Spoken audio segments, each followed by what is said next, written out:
आप सभी को प्रणाम। आज हम बात करेंगे कुंभक क्रिया की।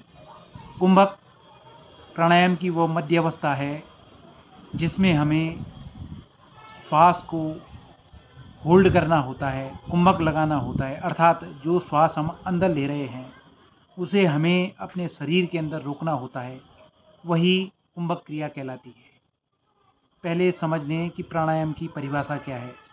प्राणस्य आयामा इति प्राणायामा, अर्थात जो जीवनदायिनी शक्ति है, जो प्राणवायु है, उसे अपने शरीर के अंदर रोकना ही प्राणायाम कहलाता है। अब जो प्राणायाम की पतंजलि योग सूत्र में जो परिभाषा दी गई है वह है तस्मिन् सति श्वास प्रश्वासा योगिर गति विच्छेदा प्राणायामा, अर्थात आसन करने के पश्चात श्वास और प्रश्वास की गति पर जो हमें नियंत्रण करना होता है वही प्राणायाम कहलाता है। अब प्राणायाम जो 3 स्तर पर किए जाते हैं, पूरक अर्थात श्वास लेना, कुंभक अर्थात श्वास रोकना और रिचेक अर्थात श्वास को बाहर फेंकना, तो जो मध्य अवस्था होती है वही कुंभक क्रिया कहलाती है और प्राणायाम की जो आत्मा कहलाती है वह आत्मा कुंभक कहलाती है। कुंभक वह आत्मा है। अब हम यह समझ लें कि कुंभक क्रिया से क्या लाभ होते हैं। कुंभक क्रिया का मुख्य लाभ है कि अगर आपको अपने श्वसन तंत्र को मजबूत करना है, अपने लंग्स को मजबूत करना है, अपने फेफड़ों को मजबूत करना है, अपने मस्तिष्क में एक प्रवाह से लगातार ऑक्सीजन का आपको लगातार प्रवाह चाहिए, मस्तिष्क में नियंत्रण चाहिए मस्तिष्क में, तो आप कुंभक लगाएं। अगर आपको तनाव, चिंता या किसी भी बात को लेकर आप चिंतित हैं, तनाव में हैं, स्ट्रेस में हैं, तो आप अवश्य ही कुंभक क्रिया करें। कुंभक क्रिया अगर आप कर रहे हैं तो आप अगर किसी ऊंचाई वाले स्थान पर, ऐसे स्थान पर अगर आप पहुंच रहे हैं जहां ऑक्सीजन की कमी है, तो वहां अगर आपने प्रॉपर कुंभक क्रिया का अभ्यास किया है, सांसों को अगर आपने अपने शरीर के अंदर रोकना सीखा है, तो आप आसानी से वहां पर सर्वाइव कर पाएंगे। कुंभक क्रिया 2 तरह से होती है। कुंभक क्रिया के 2 भाग होते हैं, एक अंतः कुंभक और एक बाह्य कुंभक। तो दोनों क्रियाओं को वे लोग न करें जो हाई बीपी के पेशेंट हैं, जिन्हें हृदय से संबंधित परेशानियां हैं, और गर्भवती महिलाएं भी इससे दूर रहें या किसी योग्य योग शिक्षक की ही देखरेख में करें। अब हम पहले समझ लें कि जो कुंभक का प्रथम चरण है अंतः कुंभक, अर्थात आप जब श्वास अंदर लेंगे उसको अपने शरीर में अपनी क्षमतानुसार 2 गुना, 3 गुना, 4 गुना या 5 गुना अपनी क्षमतानुसार जब आप उन सांसों को अंदर रोकते हैं तो वह अंतः कुंभक क्रिया कहलाता है। अंतः कुंभक अर्थात आपने शरीर के अंदर श्वास ली और श्वास लेते हुए आपका पेट बाहर की तरफ आएगा, वह क्रिया अंतः कुंभक क्रिया कहलाती है। तो यह क्रिया हम एक बार करेंगे। पहले आप श्वास लेंगे और श्वास को जितना हो सकता है अपनी क्षमतानुसार, अपनी शरीर के बनावट के हिसाब से आप श्वास को अंदर रोकें।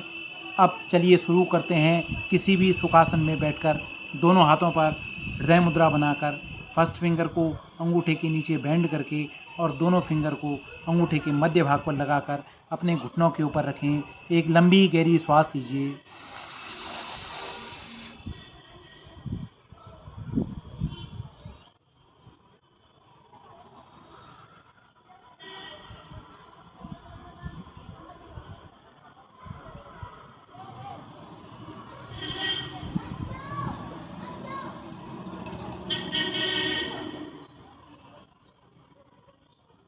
और एक्सहेल करें। अब समझ लें कि जब मैंने शुरुआत में सांस ली उसके तुरंत बाद मैंने लॉक किया अपने दोनों नोस्ट्रल को, मुंह बंद था, और इसका मतलब यह है कि मैंने अपनी सांसों को पूरी तरह से शरीर में लॉक कर लिया था। जो श्वास अंदर गई होंगी, जो ऑक्सीजन अंदर गई होगी, जो प्राणवायु अंदर गई होगी, उसे पूरी तरह से रोक दिया गया था जो कि वो बाहर न निकल पाए।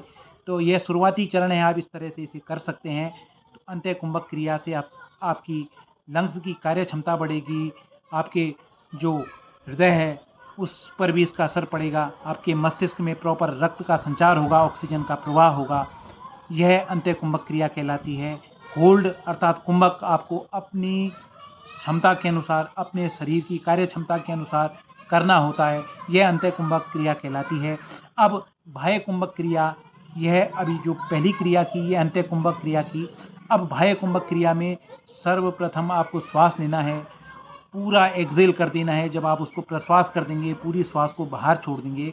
उसके पश्चात आपने तुरंत बाहर छोड़ने के पश्चात अपने दोनों नासिकाओं को बंद करके पेट आपका अंदर की तरफ रहेगा, क्योंकि आपने एक्सेल की है, प्रश्वास की है, तो पेट आपका अंदर की तरफ जाएगा। और जब अंदर की तरफ जाएगा तो आपने अपने दोनों नासिकाओं को बंद करके रोक देना है, सांसों को अंदर नहीं लेना है। और जब आप क्रिया को एंड करेंगे, क्रिया को अंत करेंगे, तो पुनः आपको बहुत सारी सांसें अंदर चाहिए होंगी। वह बाह्य कुंभक क्रिया कहलाती है। तो एक बार मैं आप सभी को ये क्रिया करके बताता हूँ।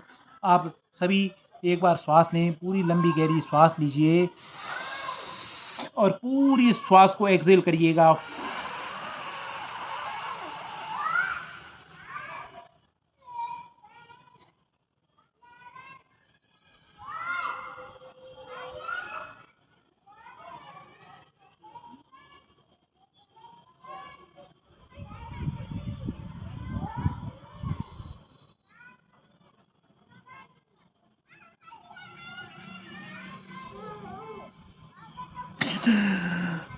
इस तरह से बहुत सारी श्वास आपको शरीर के अंदर चाहिए होंगी, क्योंकि आपकी लास्ट जो सांसों की क्रिया थी वो आउट आपने किया था, उसके पश्चात आपने बाह्य कुंभक क्रिया की थी।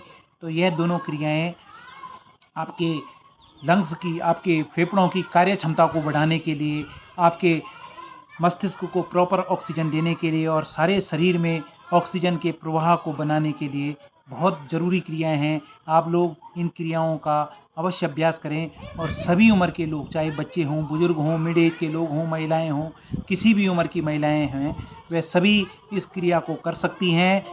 इसी तरह की जानकारियों के लिए आप चैनल को लाइक करें, सब्सक्राइब करें और शेयर करें और लगातार हमारे साथ बने रहिए। धन्यवाद और प्रणाम।